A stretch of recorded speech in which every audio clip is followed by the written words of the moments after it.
Welcome everyone to another edition of the Classic Comic Archive, a series where I recap and review many of Marvel Comics' most seminal early issues. Our story for today is Avengers 3, cover dated January of 1964. The issue was written by Stan Lee, drawn by Jack Kirby, inked by Paul Reinman, and lettered by Sam Rosen. Our issue opens up with a striking splash page, teasing the Avengers' coming battle with Namor and the Hulk. But before we can witness such an epic showdown, we must first travel to the mansion of millionaire Tony Stark, where the Avengers are gathered for their monthly meeting. After the events of the last issue, they're down to only 4 members. Giant Man, the Wasp, Thor, and Iron Man, who is secretly Stark himself. Their former 5th member, the Hulk, hasn't been seen since he quit the team in the last issue. But the Avengers won't let this be, as they think he's too dangerous to be on the loose. Thus they all agree to search for him. But the Hulk could be anywhere, and there's no obvious place to start searching.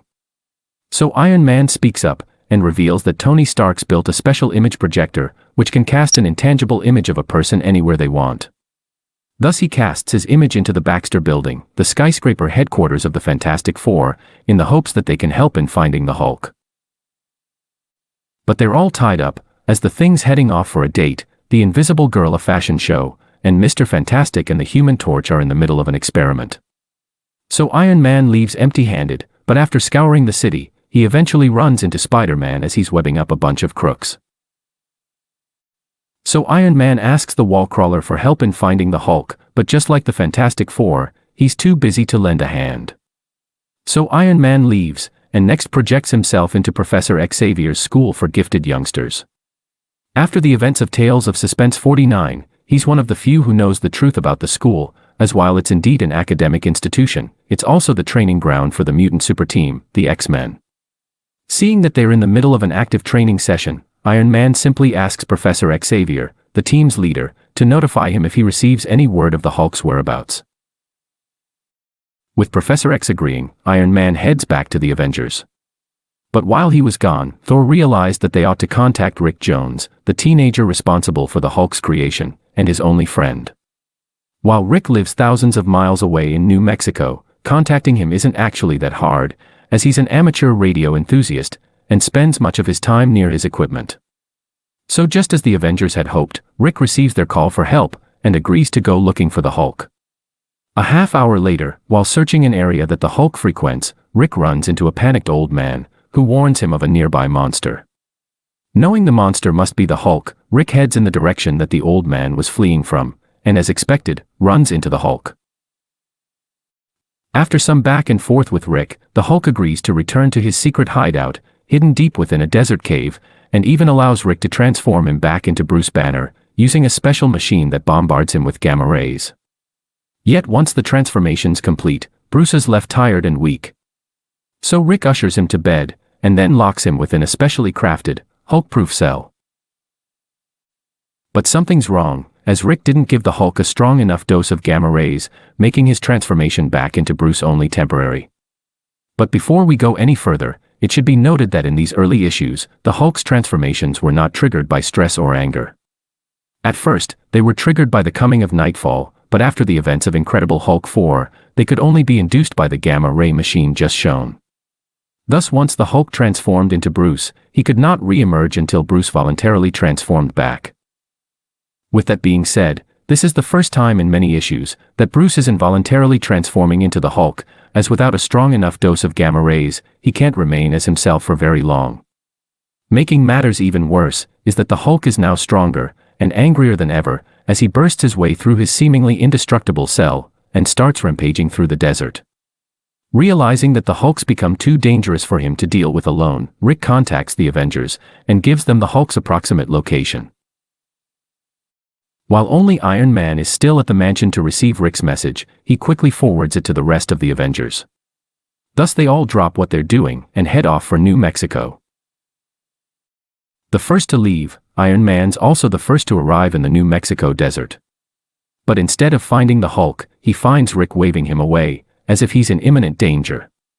And of course he is, as with unnerving speed, the Hulk sneaks up and strikes him from behind.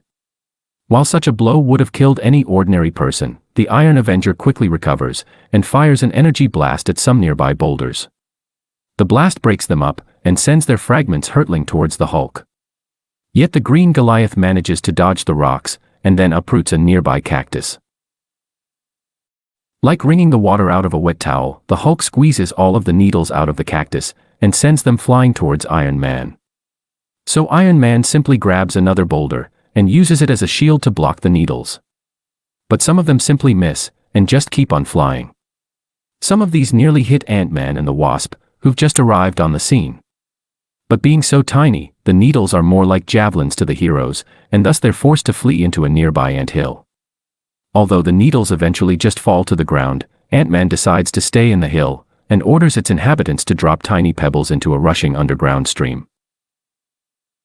Meanwhile, Iron Man's trying to talk down the Hulk, as he claims that while he and the rest of the Avengers don't want to fight him, they also can't let him run amok through the countryside.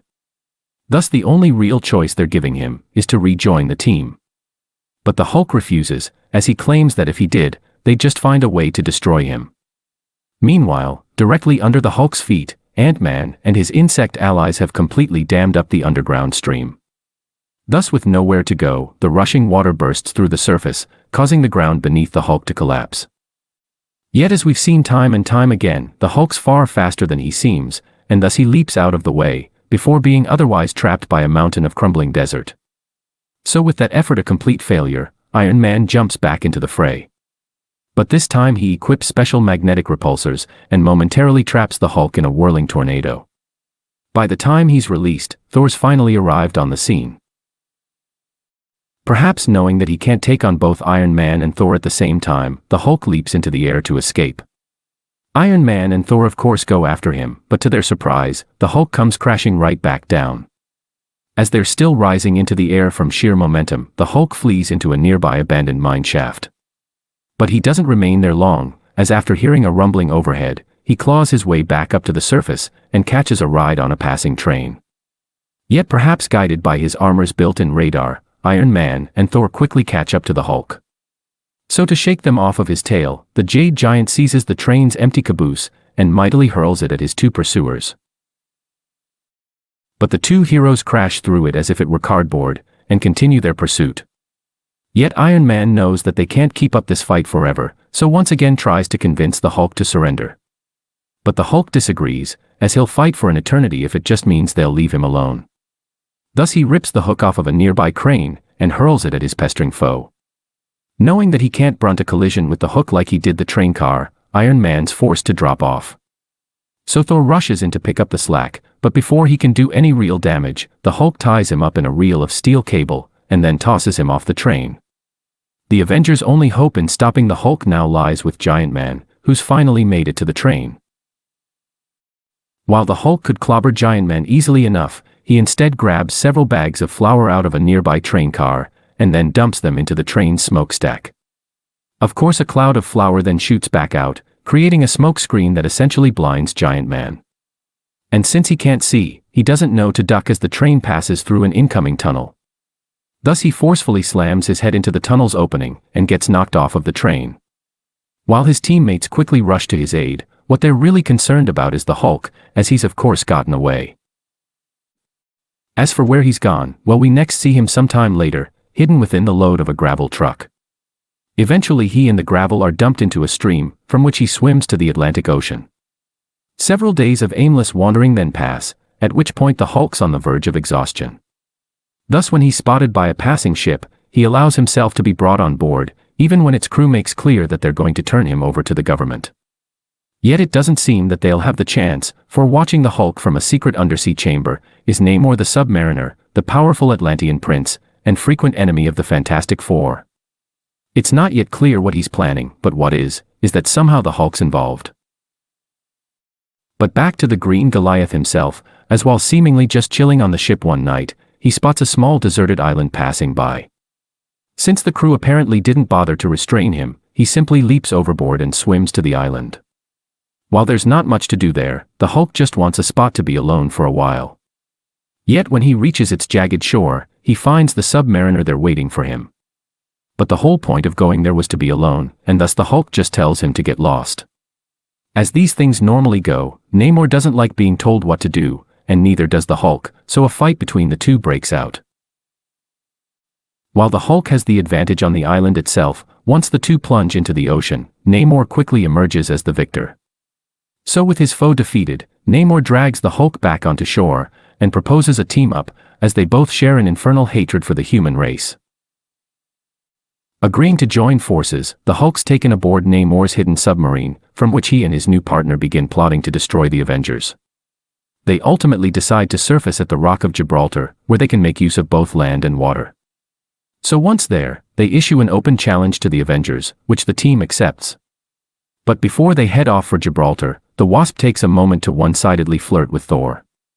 While he doesn't indulge her girlish fantasies, Giant Man embarrassingly picks her up and tells her to grow up.